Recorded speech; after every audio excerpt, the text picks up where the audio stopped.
the principle of consistency. The principle of consistency. The Prophet ﷺ says in famous hadith, أَحَبُّ الْأَعْمَالِ إِلَى اللَّهِ أَدْوَمُهَا وَإِنْ قَلَّ. The most beloved deeds to Allah are consistent even if they are small. One day, Alqama radiallahu anhu, he asks Aisha radiallahu anha, the Prophet's wife, he says, Ya al-Mu'mineen, O mother of the believers, كيف كان عمل رسول الله صلى الله عليه وسلم?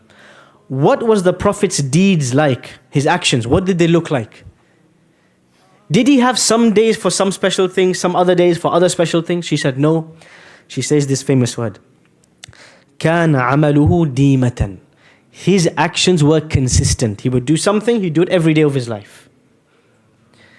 And this is where the concept of the wird comes in. You might have heard this word, the wird. Wird in Arabic refers to a portion of the Quran or a portion of dhikr that you never leave every day. What does consistency mean? There's a really good, we'll come to that in a moment. How do you build a habit?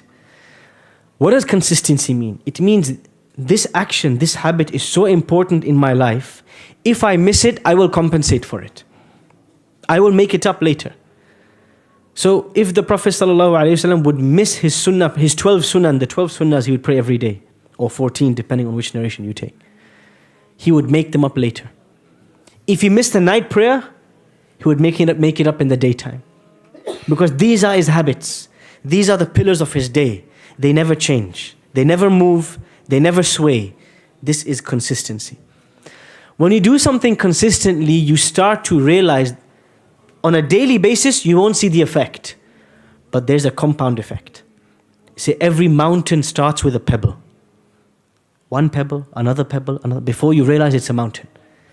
The Prophet ﷺ, this is how his worship would be. Small, but consistent. So when we want to copy, embody, emulate the Prophet ﷺ, we have to start with something small that we can do. We have to be realistic. The Prophet ﷺ says, when he's giving advice about this, he says, إِكْلِفُوا مِنَ الْأَعْمَالِ مَا تُطِيقُونَ. Take on board deeds that you are actually realistically able to do. فَلَنْ يَمَلَّ اللَّهَ حَتَّى تَمَلُّوا. Allah doesn't get bored, but you might get bored. Don't overdo it.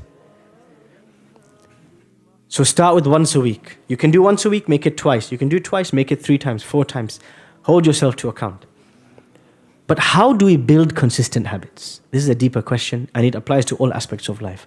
How do you build a consistent habit? There's a book I can recommend to all of you. There's 2 books. One is a book called Atomic Habits by James Clear. I'm not saying Shaykh al-Islam James Clear. You say, Ustad Hisham takes from the kuffar. Yes, I take from the kuffar. The Prophet ﷺ said, Al-hikmatu dalatul mu'min. Wisdom is the lost property of the believer. Anna wajadaha fahuwa ahaqqu biha. Wherever he finds it, he is more deserving of it. If I find wisdom, useful, beneficial knowledge from a non-Muslim, I will take it. And so sometimes we have to accept and benefit from other sources. James Clear, he writes a brilliant book very recently called Atomic Habits. So all on this idea, how do I develop a habit? How do I make something from a deed once in a while? We've all tried it. Ramadan, everybody has the habit of Quran. After Ramadan, it's gone. It evaporates. The most effective way to build a habit is to create a sense of accountability. I'll give you a simple example. Everyone says, I want to memorize the Quran. I say, great. Pay a teacher, not a friend, pay somebody an amount every week. And let it be someone who you are scared of. You don't want to disappoint them. You respect. And make a fixed weekly time when you have to meet them. And give strict rules to yourself. Say, look, teacher, if I come 10 minutes late, cancel the lesson and make me still pay for it. If I miss 4 lessons in a row, never talk to me again. Tell me to get lost, finish.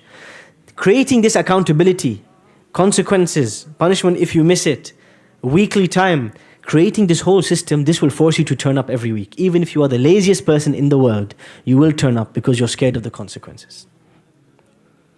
This is an example. What about the night prayer? How can I create a system for the night prayer?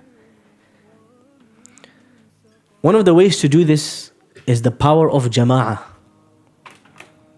Alone, there's very little you can accomplish.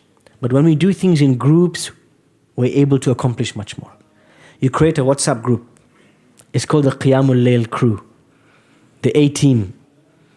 The Muzammil team. Whatever you want. Be creative. What's the deal of this group? All of us are going to choose one night in the week to pray Qiyamul Layl, the night prayer. And if we all succeed in doing so, there is a reward, a group reward. We will each pay £20 into this pot every month, and we will get a reward for all of us. Or we'll go out for a meal, or we'll have some celebration or something. But we have one goal only. We want to be the people. When everybody's asleep, we are standing. When everybody's laughing, we are crying.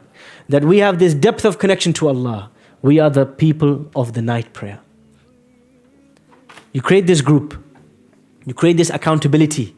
Everybody is asking the other. You make pairs. You say, look, Ahmed, at 3 a.m., you have to ring me.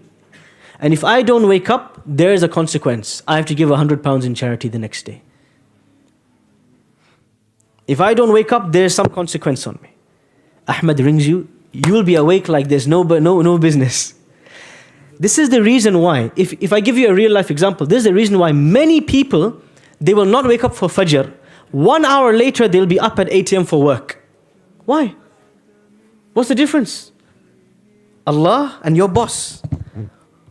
Why we would wake up for our boss, but we're not waking up for Allah? Because there's accountability. We don't wake up at 8 for our boss, we lose the paycheck. We lose our career, we lose our job, we're seen as unprofessional. Maybe they'll strike us off, maybe they'll give us a slap on the wrist. So scared of the consequence, everybody's up at 8 a.m. Look at the rush hour traffic at 8 a.m. Look at the rush hour traffic at Fajr time. There's no rush hour because there's no accountability in this world. Create some if you do not have the fear of Allah, the love of Allah, that engine to move you to pray at night, create a system that will force you. A friend, a partner, a teacher, a group, something that will force you to worship Allah. Whether it's reading a page a day of the Quran, whether it's praying the night prayer, creating a system where somebody else is going to hold you to account, this is what will help you succeed. And if it's learning Arabic or recitation of the Quran or a daily dua or adhkar, it always helps to do it in a group. It always helps to have a teacher, somebody you fear, somebody you respect. There are parts of the world in which this system has worked wonders. For example, Morocco. In Morocco, many of the masajid, every day at Fajr and Maghrib, they read one hizb of the Quran together. That's half a juz'. So every day, all you need to do is turn up. You turn up, you sit down, 20 minutes you leave, you've read 10 pages of the Quran. Start at the end of your day. Of course, there's discussions between ulama, between scholars, a valid difference of opinion whether we can recite the Quran in unison or not, etc., etc. But that's beside the point. Point is, when there's a group doing something, it becomes a culture, it becomes a habit. We'll give you another example from the Horn of Africa, from Bilad al-Somal. Many people wonder, what is the secret? What is the secret behind the Somali households producing huffaz like the Asian households produce sweets and gulab jamun? What's the secret? The Somali brothers say, someone's going to tell me, there is something, a system, a daily system that keeps them revising the Quran in groups. What's it called? Subh.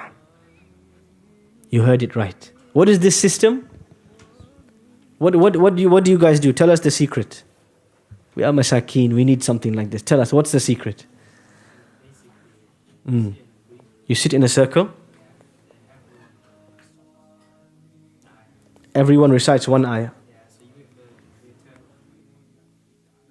Okay, perfect. So everybody recites one ayah every day. And this culture exists in many, many households from a young age.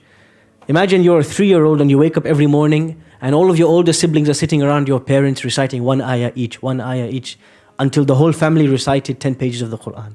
Imagine this was your lifestyle, this was your culture. Your family will grow up loving the Quran, having that system of accountability with the Quran. When everybody sat in a circle, it's easy to join in. But if you need to, on your own, with all your distractions, do it by yourself, you'll probably forget. So it's really important. So these systems are there embedded in many cultures, many Muslim countries. And we need to revive these and embed them in our lives. a circle of dhikr, a circle of qiyamul layl, a WhatsApp group for revision of the Quran. A daily time we come together, we sit and we complete this thing that we want to make a daily habit. James Clear wrote his book like 2 years ago, but the Moroccans and the Somalis were doing atomic habits from 700 years. Let's not mince our words. These guys are late to the party. We've been developing habits since before their grandparents were born. So it's important to revive this system, how to develop a habit. كان عمل رسول الله صلى الله عليه وسلم ديمة. The Prophet's deeds were consistent.